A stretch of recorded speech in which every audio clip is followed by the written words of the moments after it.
शास्त्र अगर देखिए, चाहे वो आप शिव पुराण का उदाहरण लीजिए, शिव महापुराण का लीजिए, या रामायण महाभारत, कोई भी हमारा जो शास्त्र है, उस शास्त्र में कहीं भी ऐसा कोई वर्णन नहीं आता जिसमें ये बताया जा रहा है कि 15,000 साल पहले कोई व्यक्ति आए जिनको हम शिव के रूप में कहते हैं। ग्लोबली वर्ल्ड वाइड एक कॉन्स्पिरेसी चल रही है, एक षड्यंत्र चल रहा है, जो कि इन्होंने अपनी रिसर्च के आधार पर प्रूव करा है कि भारत को इतने टुकड़ों में बांटने के अंतर्राष्ट्रीय स्तर पर प्रयास चलते हैं। अब वो तो कई बार देखिए ये भी कहते हैं कि मैंने तो कोई शास्त्र नहीं पढ़े भारत के, कि कृष्ण ने अपने निजी स्वार्थ और लाभ के लिए ये सब युद्ध किया और करवाए, क्योंकि इस चीज़ से तो यही मतलब निकल रहा है ना कि there is no holy in war, there is only gory, है ना। कि ऐसी बात नहीं होती। ये चीज़ें क्या होता है ना, मिसलीड करने वाली बातें होती हैं। सत्यनारायण भगवान की कथा कराने से घर में केवल पुजारी को फायदा हो रहा है, आपको फायदा नहीं है।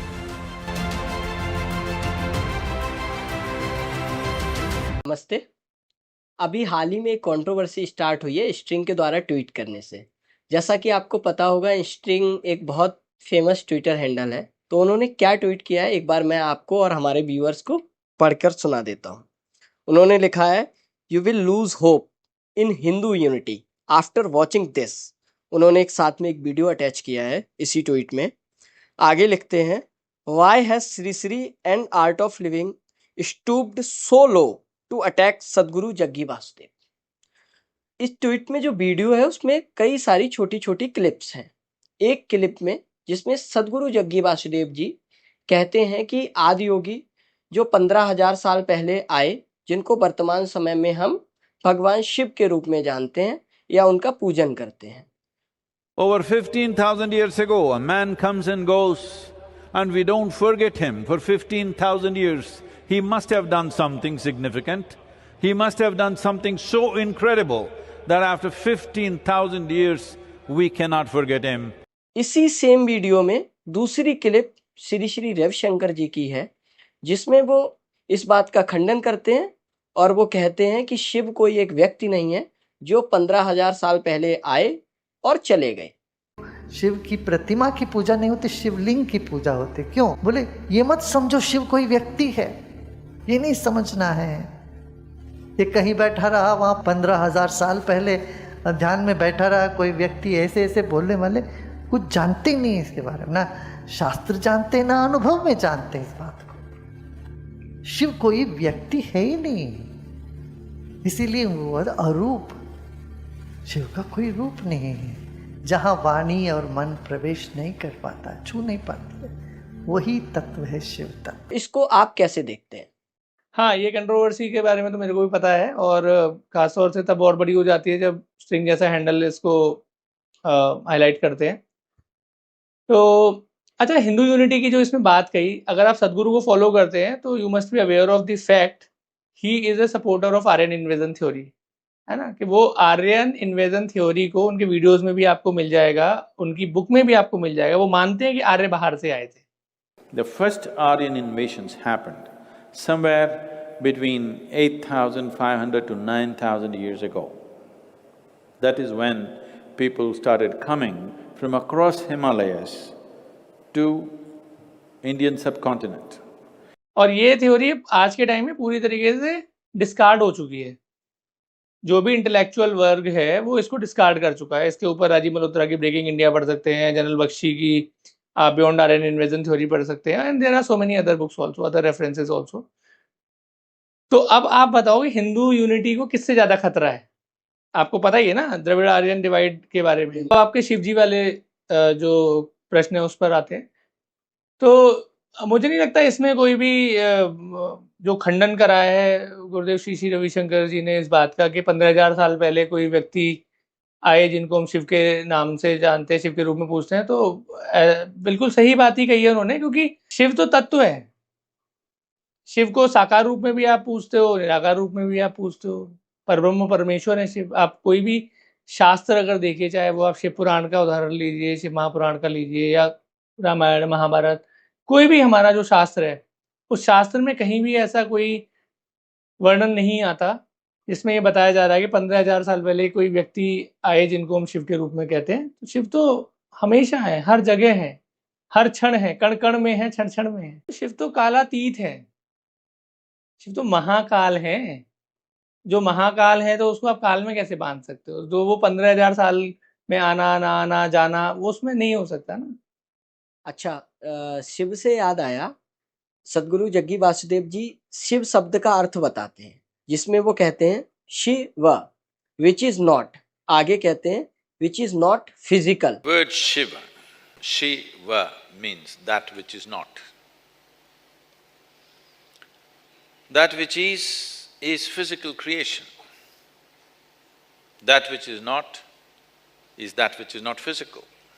तो इस पर आपका क्या कहना है? अच्छा, अब शिव के अर्थ पर हम जो बात कर रहे हैं, तो आप कोई भी शास्त्र उठा लीजिए, शिव का क्या अर्थ है? कल्याण। अब शिव का जो अर्थ सदगुरु जग्गी वासुदेव जो कह रहे हैं कि Shiva means that which is not, तो अब ये तो मुझे नहीं पता कि किस भाषा में शिव का ये अर्थ है। संस्कृत में तो आप कोई भी शास्त्र उठा लीजिए, कोई भी ग्रंथ उठा लीजिए, उसमें शिव का मतलब होता है कल्याण या कल्याणकारी। तो वीडियो में भी देखा था कि that which is not physical. अगर हम इवन ये भी माने तो यहाँ पर भी वो सही नहीं बैठ रहा, क्योंकि पंच तत्व तो शिव से ही है, तो शिव पंच तत्वों में भी हैं और पंच तत्वों के परे भी हैं। शिव गुण में भी हैं और गुणातीत भी हैं, शिव काल में भी हैं, कालातीत भी हैं, है ना। तो हमारे जो शास्त्र हैं, हमारा जो भारतीय दर्शन है, वो यह बात कहते हैं कि हमारे परमेश्वर जगत बन भी सकते हैं और जगत बना भी सकते हैं। तो ऐसा मतलब नहीं है कि अगर वो जगत के परे हैं, जो अद्वैत जी। को जो आप जानते हो कि अद्वैत मतलब क्या, सब कुछ एक ही है, एक ही परब्रह्म परमात्मा है, वही सब रूपों में भाषित हो रहा है। इसी वीडियो में एक दूसरी क्लिप है जिसमें उन्होंने आदि योगी की प्रतिमा दिखाई है, जो 112 फीट की प्रतिमा सदगुरु ने स्थापित की है, उसको ग्लोरीफाई किया, उसके बारे में बहुत सी बातें कही हैं, और साथ में एक क्लिप श्री श्री रविशंकर जी की जोड़ी हुई है। तो वो क्लिप में क्या कहते हैं, एक बार मैं आपको सुनवा देता हूँ। Everyone knows that Sadhguru Ji has built a 112-foot Adiyogi statue that has become a globally iconic landmark and holds the Guinness record for the largest sculpture. But listen to what Shri Shri Ji has to say. The Shastras even forbid you to worship Shiva as a murti, as a form. Statue is not divinity. People with big ego, they want to feel small, they can feel only when there is a big statue. इस clip के बारे में उन्होंने अपनी video में क्या कहा है, एक बार ये भी आपको मैं दिखा देता हूँ। First of all, Shri Shri Ji, if you think that, then you should have gone and said that to the Prime Minister when he unveiled the Statue of Unity of Sardar Vallabhbhai Patel. No sir, people with big egos did not build big statues. People with great devotion built big statues and big temples. तो अभी इस पर आप क्या कहना चाहेंगे? हाँ, तो जैसे आप ये वीडियो देख रहे हो, तो इसमें जो गुरुदेव श्री श्री रविशंकर जी हैं वो क्या बोल रहे हैं? वो ये बोल रहे हैं ना कि जिनका ईगो बड़ा है, तो उनको सरेंडर करने के लिए या उनको स्मॉल फील करने के लिए कोई बड़ी प्रतिमा चाहिए। वो ये नहीं बोल रहे हैं कि जिसका ईगो बड़ा है वो बड़ी मूर्ति लगा रहे हैं, वो ये नहीं बोल रहे हैं, राइट। अच्छा, और ये बात वो किन लोगों को बोल रहे हैं? ये बात वो जो उनके फॉलोअर्स हैं या उनको ही बोल रहे हैं ना। तो किसी ने प्रश्न करा होगा, तो साधकों में आपको पता है कि ग्रॉस से सटल की तरफ जाने की पूरी यात्रा होती है। जो आध्यात्मिक साधना करते हैं उनको पता होता है कि भाई पूरी की पूरी जो यात्रा है वो बाहर से भीतर की यात्रा है ना। जो ग्रॉस वर्ल्ड है उससे सूक्ष्म जगत सटल वर्ल्ड में सटलिटी में जाने की पूरी यात्रा है ना। तो इसमें जिसने वीडियो ये जोड़े हैं, तो मैं कहूँगा कि उसकी समझ की कमी है कि उसने समझी नहीं बात, मिस इंटरप्रिटेशन करके और उसको जो है बस लगा दिया कि भाई ये तो इनसे जेलस कर रहे हैं, इनको टारगेट कर रहे हैं इस तरीके से, जो कि पूरी तरीके से गलत है। आपने आर्यन इन्वेजन थ्योरी का जिक्र किया, जैसा कि आपने बताया ये भारत के लिए, इस देश की संस्कृति के लिए बहुत बड़ी समस्या है, और ये एक तरह से देश में दरार पैदा करने के लिए ही ये थ्योरी लाई गई थी। तो इसको थोड़ा एक्सप्लेन करिए आप। आर्यन इन्वेजन थ्योरी बोला कि भाई ये कैसे खतरा है, इसके बारे में डिटेल से बताएं। तो मेरे हाथ में ये पुस्तक आप देख रहे हो, इसका नाम है ब्रेकिंग इंडिया। इसको राजीव मल्होत्रा जो काफ़ी बड़े स्कॉलर हैं उन्होंने लिखा है, और इसमें थोड़ी बहुत मेहनत नहीं है, उनकी 20 साल की रिसर्च इसमें लगी हुई है, राइट। तो इसके जो कवर पेज पे आप ये जो एक मैप देख रहे हैं, राइट, अगर आप इसको ध्यान से देख पाएंगे तो यू विल फाइंड कि इसमें दलितिस्तान, द्रविडिस्तान, राजपूताना, मुगलिस्तान, पूरा भारत का जो मानचित्र है, जो नक्शा है, जो मैप है, उसको अलग अलग टुकड़ों में मार्कअप करा हुआ है। तो एक पूरा ग्लोबली वर्ल्ड वाइड एक कॉन्स्पिरेसी चल रही है, एक षड्यंत्र चल रहा है, जो कि इन्होंने अपनी रिसर्च के आधार पर प्रूव करा है कि भारत को इतने टुकड़ों में बांटने के अंतर्राष्ट्रीय स्तर पर प्रयास चल रहे हैं। तो इन प्रयासों को जो सबसे अधिक बल देती है वो आर्यन इन्वेजन थ्योरी है। कैसे बल देती है? अब ये थ्योरी क्या कहती है? ये थ्योरी ये कहती है कि भारत में आर्य बाहर से आए थे, ठीक है, आर्य बाहर से आए थे, और जो द्रविड़ थे वो यहाँ के मूल निवासी थे, जिन्होंने आर्यों ने द्रविड़ों को मार करके दक्षिण की तरफ भेज दिया और उनकी जगह पर कब्जा कर लिया। तो अब इससे कितना बड़ा एक जो झूठा फेक जो प्रोपेगेंडा चल रहा है, जिसकी वजह से एक कितना बड़ा डिवाइड क्रिएट हो रहा है नॉर्थ और साउथ के बीच में। फिर दूसरी चीज इसके अलावा क्या होती है कि आर्य जो बाहर से आए थे, उनकी भाषाएं अलग थी, वो संस्कृत बाहर से लेकर के आए थे। यहाँ की भाषा क्या थी? द्रविडियन भाषा यहाँ की थी, बाकी जो संस्कृत है वो बाहर से आई थी। तो भारत में जो भाषा का आपस में जो तनाव कई बार आपको देखने को मिलता है अलग अलग प्रांतों में, तो वो उसके ये थ्योरी उसका उन सब चीजों का बेसिस है ना। तो कितना बड़ा डिवाइड एक क्रिएट कर रही है। फिर उसके अलावा आर्य एक रेस थी, द्रविडियन एक रेस है, और अब ये जो रेस है, जो नस्ल है, जो वेस्टर्न कॉन्सेप्ट है, रेसिज्म का जो कॉन्सेप्ट है, उसमें आर्य गोरे होते थे और द्रविडियन का रंग डार्क था। तो अब फिर एक नई प्रकार की रेसिज्म आर्यन इन्वेजन थ्योरी और ज्यादा बढ़ा देती है। तो आप देखिए कि पूरे कितने बड़े स्तर पर, और इवन आप मतलब इसमें डिटेल में जाएंगे तो बहुत सारी चीजें हैं कि उनकी नाक ऊंची होती थी और ऐसा होता था। इवन वो जो उच्च वर्ण के थे वो आर्य थे, और जो शूद्र थे वो जो है जो मूल निवासी थे उनको शूद्र बना दिया गया। ऐसी चीजें जो है आर्यन इन्वेजन थ्योरी के जरिए गढ़ी गई हैं, झूठी। ये पूरी डिस्कार्डेड थ्योरी है। आज के समय में आर्यन इन्वेजन थ्योरी को दुनिया के स्कॉलर्स ने डिस्कार्ड कर दिया पूरी तरीके से। आर्कियोलॉजिकल प्रूफ्स हैं, रिसर्चेज हैं, सारी चीजें हैं, जो भाषाओं पर जो रिसर्च है वो सब कुछ इस चीज को प्रमाणित करती है। राजीव मल्होत्रा जी की रिसर्च है, फिर इसके अलावा जनरल जीडी बख्शी हैं, आप उनका पढ़ेंगे, बियॉन्ड आर्यन इन्वेजन थ्योरी करके पुस्तक है, और उनकी जो रिसर्च जो आपका रेफरेंसेज हैं आप उनको देखिए। तो अब ये जो इतनी बड़ी चीज है, अगर इस तरीके की कोई थ्योरी को प्रोपोगेट कर रहे हैं तो आप सोचिए वो कितना बड़ा खतरा पैदा कर रहे हैं भारत के लिए, भारत के लिए, हिंदू संस्कृति के लिए। अब इसमें तो हिंदू आपस में मतलब हिंदू संस्कृति के लिए बहुत बड़ा खतरा हो गया ना। ये तो यूनिटी कहाँ हो रही है? ये तो यूनिटी टूट रही है ना, ये तो खतरा है। ये तो पूरी की पूरी थ्योरी ही बहुत ज्यादा खतरे वाली थ्योरी है। ये थ्योरी की वजह से सारा का सारा जो रिलीजन या धर्म आप जिसे बोले, हालांकि रिलीजन और धर्म तो अलग अलग शब्द होते हैं, लेकिन मैं अंग्रेजी में आज जिसको रिलीजन कहते हैं, है ना, सही तो अर्थ उसका मत ही है। लेकिन तो आप ये मान लीजिए कि ये कहा गया कि भाई जो आर्य थे वो अपना संस्कृत और ये जितना भी कर्मकांड है ये सब लेकर के आए, है ना, और इन्होंने सारा का सारा अपनी चीजें इम्पोज कर दी, राइट। तो इस तरीके से तो आपके सारे शास्त्र जो संस्कृत में लिखे गए वो सब इरिलेवेंट हो गए, जो कि हिंदू संस्कृति से, भारतीय संस्कृति से पूरी तरीके से जो जुड़े हुए हैं।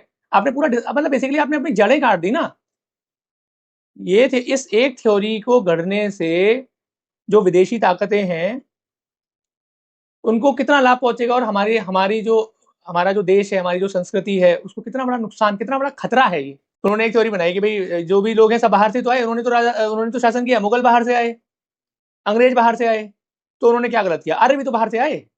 ऐसी करके थ्योरी रची गई, जबकि ऐसा कुछ नहीं है। आर्य शब्द का अर्थ क्या है? आर्य शब्द का सिंपल अर्थ है संस्कृत में सभ्य व्यक्ति, सभ्य व्यक्ति। मंदोदरी रावण को आर्य बोल रही है। ये आपको महाभारत में आप देखिए आर्यपुत्र बोल रहे हैं, है ना। तो आर्य का सिर्फ और सिर्फ अर्थ है सभ्य पुरुष, सभ्य व्यक्ति। तो वो सभ्यता जिसमें सभ्यता थी, वो उसको उन्होंने एक नई रेस की तरीके से अपने लिए एक प्रोपेगेंडा फैलाने के लिए इस्तेमाल किया। और निश्चित रूप से मैं फिर इस बात पर जोर देना चाहूंगा कि जो भी लोग या तो इस चीज के विषय में जानते नहीं है तो जानकारी ग्रहण करें, पढ़ें, रिसर्च करें। अगर उन्हें विश्वास नहीं है, जानकारी नहीं है, ऐसे पब्लिकली बोल बोल करके जो झूठ है वो तो नहीं फैलाना चाहिए। और जब हम बात कर रहे हैं कि भाई सदगुरु जग्गी वासुदेव इस चीज को फैला रहे हैं, तो अब आप सोचिए कि कितनी कितनी बड़ी समस्या। अब वो तो कई बार देखिए ये भी कहते हैं ना कि भाई मैंने तो कोई शास्त्र नहीं पढ़े भारत के। I have neither read the Gita, nor the Vedas, nor the Upanishads, nor even the Yoga Sutra. I have never studied anything. और हर चीज को वो हिंदुइज्म से जो है डिस्कनेक्ट कर देते हैं एक तरीके से कि नहीं इसमें हिंदू क्या है, इसमें ये चीजें कहाँ हैं। तो अगर हम शास्त्रों से ही कट जाएंगे, है ना। अब हम कहते हैं कि भाई मैंने कोई पढ़ाई नहीं करी है और मैं इस चीज, तो ये कोई प्राउड की बात है क्या? ये तो प्राउड की बात नहीं है ना। हम जिस चीज के मास्टर अपने आप को डिक्लेयर कर रहे हैं और जिन चीजों पर हम कमेंट कर रहे हैं। अब मैं कह रहा हूँ कि आपने कुछ नहीं पढ़ा तो आप किसी चीज के ऊपर नहीं बोलिए ना। आपने नहीं पढ़ा, आप नहीं बोलिए। आप ये सोचिए ना कि इतने बड़े स्तर पे, क्योंकि आप अगर इतने बड़े स्तर पर हैं तो आपकी जिम्मेदारी भी तो उतनी बढ़ जाती है। और जब आपकी जिम्मेदारी बढ़ जाती है तो आप कहते कितने लोगों को आप प्रभावित कर रहे हैं, कितने लोगों का जीवन इससे प्रभावित हो सकता है। तो इस वजह से मैं ये चीज बोल रहा था कि भाई हिंदू यूनिटी को खतरा इससे नहीं है। और ये तो मतलब पूरा प्रोपेगेंडा ही जो दिखाए जा रहे हैं, चीजें जो वीडियो में भी आप देख ही रहे हो जिस तरीके से उनको मर्ज करके डाला गया है, बल्कि ये एक बहुत बड़ा खतरा है।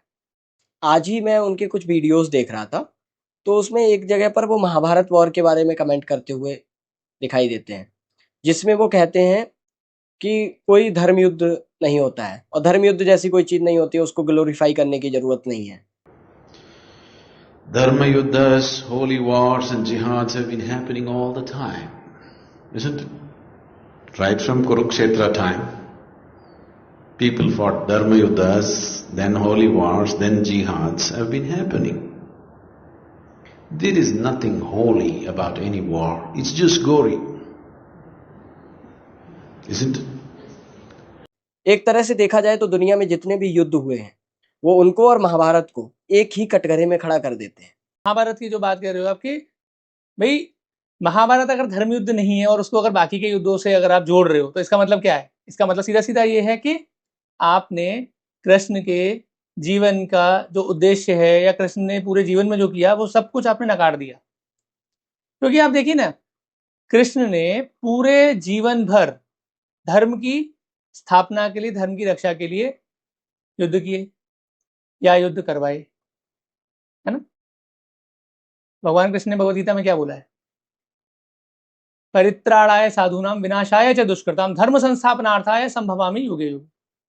धर्म संस्थापनार्थाय संभवामि युगे युगे, धर्म की स्थापना के लिए मैं आता हूं हर युग में। और किस लिए? परित्राणाय साधूनाम विनाशाय च दुष्कृताम, सज्जनों की रक्षा के लिए और दुष्टों के विनाश के लिए। तो दुष्टों का विनाश तो युद्ध से ही करते हैं, तो धर्म की स्थापना के लिए। तो ये जो थ्योरी ऐसे इस तरीके से दी जा रही है और सबको एक जैसा जो एक ही कैटेगरी में जो रखा जा रहा है, ये उचित नहीं है ना। अच्छा आप देखो ना, जैसे कृष्ण जी ने तो पूरे जीवन भर ही उनके युद्ध करे। बचपन में देखो पूतना का वध करा और इतने सारे राक्षसों का वध किया, उसके बाद कंस का वध किया, उसके बाद जो है आगे चलो आप तो फिर उनका जरासंध से युद्ध होता रहा, फिर कालियावन का वध हुआ, फिर उसके बाद में महाभारत का युद्ध तो सभी को पता है। तो ये अब या तो आप ये कहना चाह रहे हो इस चीज से कि कृष्ण ने अपने निजी स्वार्थ और लाभ के लिए ये सब युद्ध किया और करवाए, क्योंकि इस चीज से तो यही मतलब निकल रहा है ना कि there is no holy in war, there is only gory, है ना। कि तो ऐसी बात नहीं होती। ये चीजें क्या होता है ना, मिसलीड करने वाली बातें होती इन चीजों से। और या फिर आप इस तरीके से बता रहे हो कि मतलब इस चीज से हो सकता है ये कहने का अभिप्राय अगर है कि भाई कृष्ण भगवान थे ही नहीं या आए ही नहीं या भगवान ही नहीं थे, ईश्वर ही नहीं थे, क्या कहना चाह रहे हैं? वो बात जो है इसमें इंटेंशन की कमी है या समझ की कमी है? समझ की कमी हो सकती है, क्योंकि वो तो इस चीज को प्राउडली बोलते हैं, सदगुरु बहुत प्राउडली बोलते हैं मैंने कोई शास्त्र नहीं पढ़े, मैंने शास्त्रों का अध्ययन नहीं किया।